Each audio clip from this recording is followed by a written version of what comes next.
The city of Dallas buzzed with anticipation. November 22, 1963, dawned bright and clear. It was a day for Texans to welcome their young president. John F. Kennedy, full of charisma and promise, was coming to town. Excitement rippled through the air. People lined the streets, eager to catch a glimpse of the man who had captured the nation's imagination. He represented hope, a future full of possibility. Little did they know, this day would be etched in history for a far different reason. Flags waved, children perched on their parents' shoulders. The air was thick with anticipation. It was a day for handshakes and smiles, for the promise of a brighter tomorrow.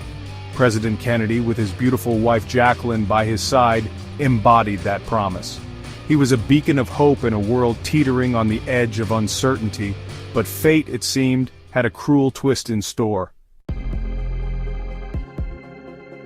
The presidential motorcade glided through the heart of Dallas. Cheers filled the air as the open-topped limousine carrying the president and Mrs. Kennedy entered Dealey Plaza.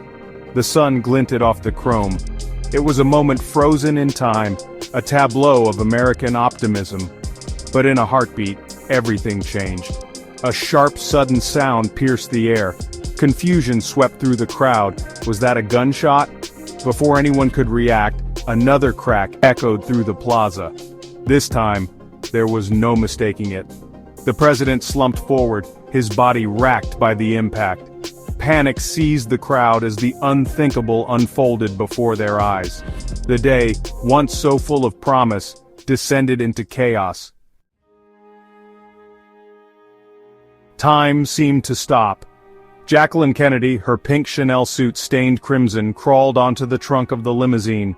Her eyes, wide with horror, searched for something, someone to hold on to.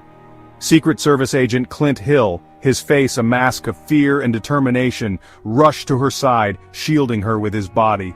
The motorcade, now a blur of sirens and flashing lights, sped towards Parkland Memorial Hospital. Inside the hospital, doctors fought desperately to save the young president. But the damage was too severe. At 1 p.m., the news that shattered a nation rippled through the airwaves.